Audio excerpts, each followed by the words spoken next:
the only way I could see, I mean, we can't project whether or not all the meters are gonna be read in the exact same time. As Dick has pointed out that, you know, if we have some crazy event, then he doesn't have the resources to do it. But it would seem to me that if the year is broken up into 92 or 93 day segments, whatever it's supposed to be, then, and we read the water meter in 110 days, it would seem to me that we could find some software that would take that and say, okay, we'll take the average of the total and then bring it down to 90 days worth, and now we'll calculate your rate on that. And the following month, you know, the following cycle, you know, we'll be catching up maybe because we read the water meter sooner, and we'd make that adjustment. Bob, that's what we had, and that's what caused us to have billing problems, because no one else in Massachusetts has that system. That's why we went to like everybody else does. What Mr. Delaney suggested might be the solution is we need to look at an automated way of reading the meters. So we can really read them in 4 or 5 days, the entire town. We're already looking at some of those options. That's another big expense I take. Well, and then that goes back to Mr. Carnevale saying capital items. You know, if we had some retained earnings, that would be something that we could, you know, purchase, and it would make the billing and tracking of uncollectibles and how we are doing, and they, you know, those type of programs spit out reports with graphs and everything. So what I'm hearing basically then is that coming up with some kind of a billing system is not ideal because no one's done it? Is that what you're saying? No one uses it. We were the only ones for the point software in, I'm pretty sure, New England, that had that system. That led to, when they changed the software, we were unique, so our change wasn't done in time. It led to that, remember that billing error in fall of 2010? Mm-hmm. So we had that system, and we made a decision We've to go away from that abandoned it system. now, or we're doing something else? We're doing just between their meter readings, and we assume it's going to be 90 days plus or minus 7 days. Well, I mean, it seems to me you either deal with it with software, or you come up with a way of reading the meters sooner. I mean, on time, right? There is other software, you know, and we've discussed this. If we go with the integrated system of Munis, that includes the utility billing software. Mm-hmm. So there's a lot of advantages to that, and it would eliminate the point system altogether. We talked about this last year. We're using the same process now that we did when we had a single rate. It didn't matter then. We changed the way we do our rates, but we kept the process the same. This was inevitable. We had the same discussion last year. This is one of my big concerns. We have to do something different. No, we've had the tier rate. We didn't put the tier rate into place last year. No, but when we put the tier rate in this, we used the same process, right? Nothing's changed. Don? There seems to be another solution to it. And it's really a question, is why do the bills all have to be as of the same date? If you divided the town up into segments and staggered the bills, maybe it's over a period of a week or 10 days, whatever it is. You do one section and those bills are all done, the next section, next section, next section. Right. You can stay within the 90 days for each of the respective areas, and the billing dates for one section of town are maybe 2 or 3 days different than the other. But we only have one person to read and fix all the meters. All I'm saying is, well, that So person... the labor does not allow us to do it that simple. No. The person's got to go around and read anyway. So the person reads this section, and completes that section, and that's the date of that bill. Moves on to the next section and does that section, that's the date of that bill.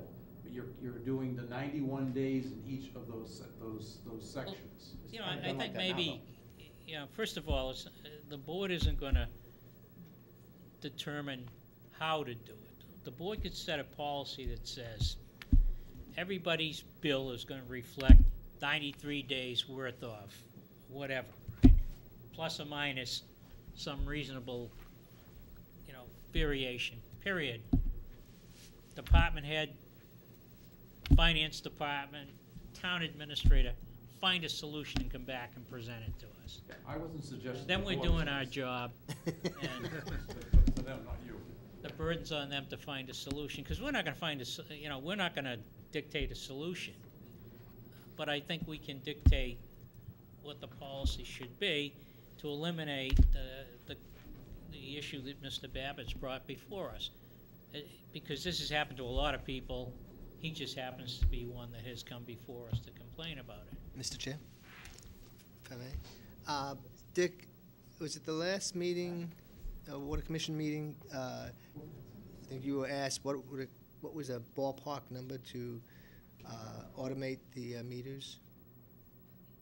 Last meeting here, No. I was asked to look into it.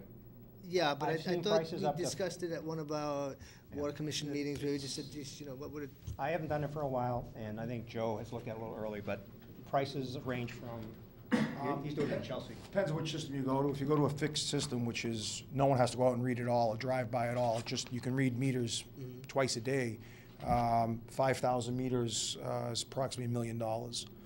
You can do a drive-by system where you just have a person in a car driving by with the reading device, and that would probably cost you $650,000, $700,000. Is everybody right now, I know that a number of years ago, the town invested in having a device on the outside of the house to read the meter. Is that 100%, everybody has that, or? We're transitioning out of what they call, it's similar to a, what do you call it, a Wi-Fi system, where they just drive, kind of walk by and it gets it. The manual part of going into the house, plugging into it, that's the labor charge. That takes so long. Whereas they can just do it from the street. They just, the route is loaded on the gun. They drive by 10 Smith Street. It'll just sense it, just like you're hooking up to a Wi-Fi network. It takes the reading. But we don't have that now. We have in a lot of homes. You do? And in other communities, how I've done it is, they've done it as they change out meters. It's kind of inconsistent. What I did in prior jobs is take a town, Peabody, West Peabody is something like very, between homes, a lot of distance. We went to the wards and did those. Those are the very high, intense labor ones, whereas in the denser part, faster to get the reading. I'll give you an example of reading. In a tight downtown, like downtown Peabody, we had a meter reader could do like about 1,200 accounts in one day, whereas in West Peabody, it was almost half of that. So the productivity per day is a lot more in dense and less. So if we were going to implement it, those things, I would recommend we go to places where the homes are way far apart or off the street. So we save all that labor cost and time to go up to the house, get the reading, come back. So Mark has started with that, but not on a systematic basis. And primarily due to, we haven't bothered putting capital together because we knew there was no funds for it. And the cost associated with doing what we have now, expanding that, is far less than what It's we're in talking. order of $100 per installation, plus money.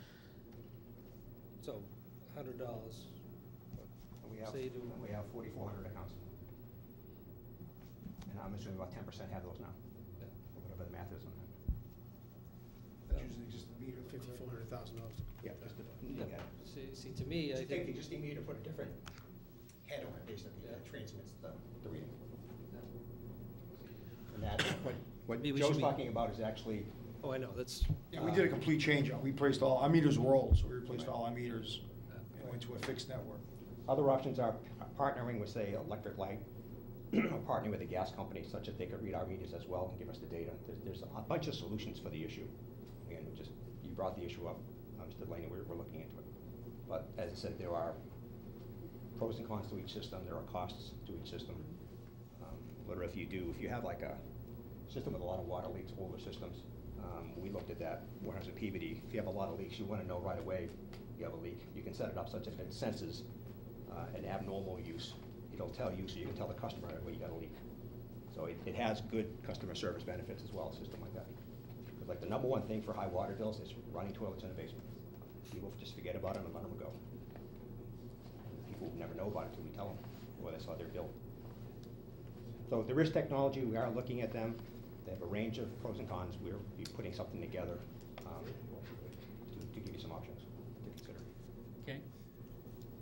So, The only other thing, I guess, from the water rates is the second piece that was in the recommendation is, as part of the FY13 budget, I recommended a slight increase in indirect costs. Those are the costs the water department pays back all the towns. I would ask that you vote on that so I can submit that as part of the FY13 budget. That's in the memo I think I supplied. I'm not sure you guys have that. I don't think we have a motion for that at this point. if not. I Be can glad get to put it on the agenda for our next meeting. Yes. That's just, the rate's separate from that, but what I thought was go annually, we'll look at that annually and adjust that such that we don't, again, go 12 years without changing it. That's a Have- great have a idea. rate shock type We of don't thing. go So 15 years that's down the something road I'm before we looking do it. for consideration. Okay. So, what are the wishes of the board at this point? First of all, I'd Mr. like to Rabbit. thank you for highlighting some of the issues that, I wasn't fully aware of, having sat here all these years too, but, so, and again, I appreciate that very much, and appreciate your presentation and everything you presented. To me, Mr. Chairman, I'm for status quo right now. Let's maintain the water rates where they're at, no increase, no decrease. Let's let it run the course for the next several months. See where the surplus, if there is one that develops, where it ends up, and then there's certainly, it doesn't appear as though it's going to be at such a level whereby we're not going to meet our goal of putting money back where it came from, and building some retained earnings to help stabilize the rates. So, to me, it hasn't gone far enough yet. So, I'm in favor of setting the rates tonight, leaving them where they are, status quo. Mr. Chair? And at the same time, I think that Director of Public Works, you got the message, as far as something needs to be done in relation to how people are treated, make sure that it's within the norm, and that people are treated fairly, as far as how they get Well, how they get I would billed. take it one step further, and I'd be interested in having, through the town administrator, Public Works, Finance, to take a look at alternatives to resolve this billing issue.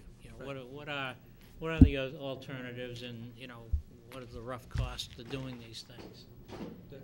It's not something that's gonna get resolved overnight. I think what can get resolved overnight, if someone comes and complains about this issue, we can appropriately make a manual adjustment, because we're not gonna have a solution tomorrow.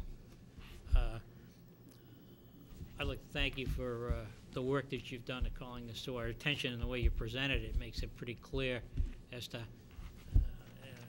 for understanding it. I think there are some openings on the Water Commission, by the way. I was just gonna say. Sign 'em up. No, seriously, certainly citizens that are interested and can put some time into these kinds of things can help benefit everybody, and maybe come up with some better ideas on how we're doing.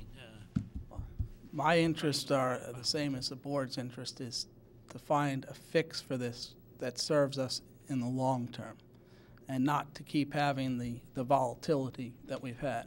And I just want to make one comment to the DPW director. I have absolutely no complaints against the water department or the employees of the water department in doing their best job to read the meters. I believe my meter was read when I was out doing cleanup on a Sunday after the October snowstorm. So they're out on a Sunday reading the meters, and I commend them for their diligence in doing that. But They get paid double time on Sunday, You don't commit 'em. But the only other point I want to make is, while you do make your best effort, you also cited 3 times last year where there was delays in reading the meters. The high snow depth in January, February, Hurricane Irene, and the October snowstorm. Things will happen. So long term, we need a better solution. That's right. The only other point that I wanted to make tonight was that, and it involves another question, there's a $5 service fee per quarter on the bill. And my question would be, what percentage of the non-water generating expenses does that cover? So that maybe we need to look at having that fee be a little bit different to bring more stability to the overall rate structure. The citizens' activity forms are right on the website. Yes. The $5 the fee is designed for 2 reasons. If you're in Florida, we have to send a bill out. We can't give you 0. So you have to have a number there to bill. Number 2, it's essentially what they call a meter maintenance fee. So that $5 a quarter times 4 times about 15 years is the annual cost to replace a meter. So it's generally used to generate revenue to replace that meter, and they lose their accuracy, and